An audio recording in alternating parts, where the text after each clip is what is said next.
नमस्कार, Haribhoomi news bulletin में आपका स्वागत है। आइए अब नजर डालते हैं आज की प्रमुख हेडलाइंस पर। 114 नए राफेल विमानों की खरीद को मंजूरी। महा डील से भारतीय वायुसेना की बढ़ेगी ताकत। चांद पर फैक्ट्री लगाएगी एलॉन मस्क की एआई कंपनी। सूरज की ऊर्जा से रोशन होगा इंसानों का भविष्य। गलवान संघर्ष के बाद भारत चीन के बीच रिश्तों की नई पहल। दिल्ली में हुई पहली उच्च स्तरीय रणनीतिक बैठक। मैं बेदाग हूं, यौन अपराधी एप्स्टीन जस्टिन से मुलाकात पर हरदीप पुरी की सफाई। विपक्ष के आरोपों को नकारा। संसद में घमासान। राहुल गांधी की सदस्यता रद्द करने का नोटिस। भाजपा और प्रियंका गांधी के बीच बयानों की जंग।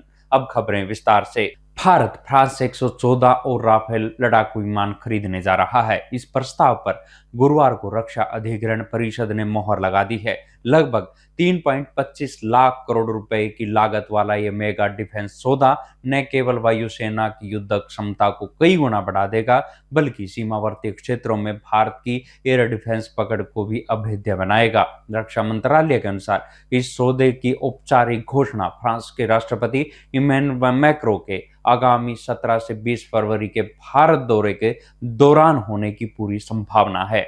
खास बात यह है कि ये डील पूरी तरह मेक इन इंडिया पहल के तहत होगी, जिसमें फ्रांसीसी कंपनी डेसाल्ट एविएशन एक भारतीय साझेदार के साथ मिलकर इन विमानों का निर्माण करेगी। इस समझौते में महत्वपूर्ण टेक्नोलॉजी ट्रांसफर भी शामिल है। इससे भविष्य में इन विमानों में 60% तक स्वदेशी सामग्री का उपयोग हो सकेगा। वायुसेना के पास पहले से मौजूद 36 राफेल के बेड़े में इन नए विमानों के जुड़ने से चीन और पाकिस्तान जैसे मोर्चों पर भारत की सामरिक बढ़त और भी मजबूत हो जाएगी। दुनिया के सबसे अमीर उद्योगपति और तकनीक के जादूगर एलॉन मस्क ने अपनी एआई कंपनी XAI के भविष्य को लेकर ऐसा बड़ा खुलासा किया है जिसने विज्ञान जगत को चौंका दिया है। मस्क का लक्ष्य अब केवल पृथ्वी तक सीमित नहीं है, वे चांद पर एआई सैटेलाइट फैक्ट्री स्थापित करने की योजना बना रहे हैं। इस प्रोजेक्ट का मुख्य उद्देश्य है डायसन स्फीयर के कॉन्सेप्ट पर काम करते हुए सूरज की असीमित ऊर्जा को कैप्चर करना है।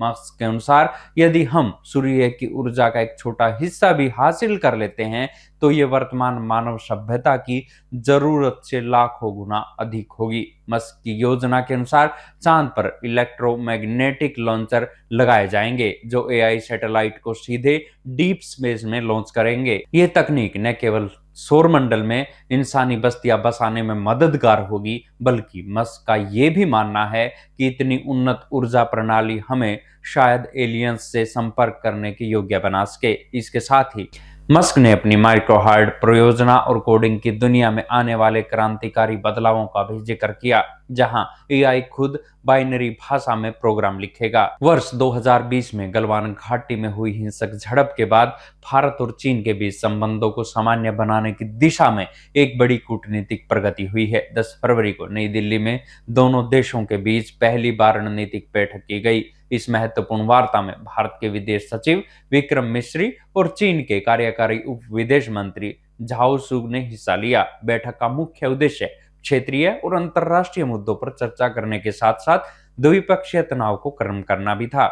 इस वार्ता के दौरान चीन ने सकारात्मक रुख अपनाते हुए कहा कि दोनों देशों को एक दूसरे को प्रतिद्वंदी की बजाय सहयोगी के रूप में देखना चाहिए। बैठक में संवेदनशील सैन्य मुद्दों से विकास कार्यों और एयर सर्विसेज एग्रीमेंट जैसे नागरिक हितों पर संबंध सुधारने पर सहमति बनी। साथ ही दोनों देशों ने आगामी 2026 और 2027 में ब्रिक्स की अध्यक्षता के दौरान एक दूसरे का समर्थन करने का भी संकल्प लिया। ये बैठक भविष्य में वास्तविक नियंत्रण रेखा पर शांति और स्थिरता बहाल करने की दिशा में एक निर्णायक कदम मानी जा रही है। केंद्रीय मंत्री हरदीप सिंह पुरी और कांग्रेस नेता राहुल गांधी के बीच एप्स्टीन फाइल को लेकर राजनीतिक घमासान तेज हो गया है। राहुल गांधी की ओर से संसद में लगाए गए आरोपों पर तीखी प्रतिक्रिया देते हुए हरदीप पुरी ने कहा कि राहुल ने खुद को मूर्ख साबित कर दिया है। पुरी ने स्पष्ट किया कि कुख्यात अमेरिकी अपराधी जेफरी एप्स्टीन के साथ उनकी 3-4 मुलाकातें पूरी तरह से पेशेवर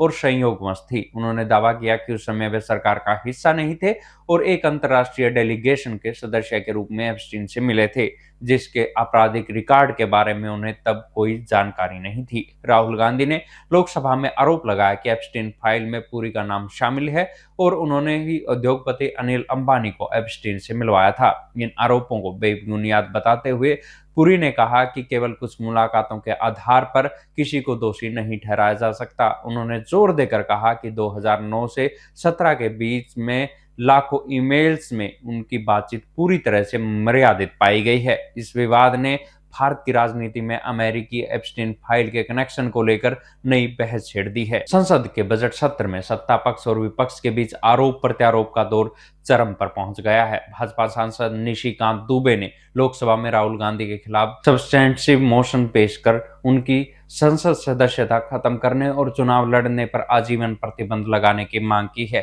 भाजपा का आरोप है कि राहुल सदन को गुमराह कर रहे हैं। हालांकि सूत्रों के अनुसार सरकार विशेषाधिकार हनन का प्रस्ताव नहीं लाएगी, लेकिन उनके भाषण के आपत्तिजनक हिस्सों को रिकॉर्ड से हटाने पर अड़ी हुई है। इस बीच प्रियंका गांधी ने भाजपा के आरोपों को खारिज कर इसे सत्ता पक्ष की ओर से ध्यान भटकाने की कोशिश करार दिया है। दूसरी ओर राज्यसभा में वित्त मंत्री निर्मला सीतारमण ने कांग्रेस पर तीखा हमला बोलते हुए कहा कि विपक्ष महंगाई पर केवल मगरमच्छ के आंसू बहाता है। उन्होंने आंकड़ों के जरिए दावा किया कि मोदी सरकार ने राजकोषीय घाटा कम किया है और डीबीटी के माध्यम से 48 लाख करोड़ रुपए सीधे जनता तक पहुंचाए हैं। संसद के गलियारों से लेकर सदन के भीतर तक बजट और बयानों को लेकर मचे इस बवाल ने राजनीतिक माहौल को पूरी तरह से गरमा दिया है। ऐसी ही खबरों से जुड़े रहने के लिए देखते रहिए हरिभूमि टीवी। और अधिक खबरों को विस्तार से जानना है तो हरिभूमि अखबार पढ़ें या हरिभूमि की वेबसाइट पर जाएं।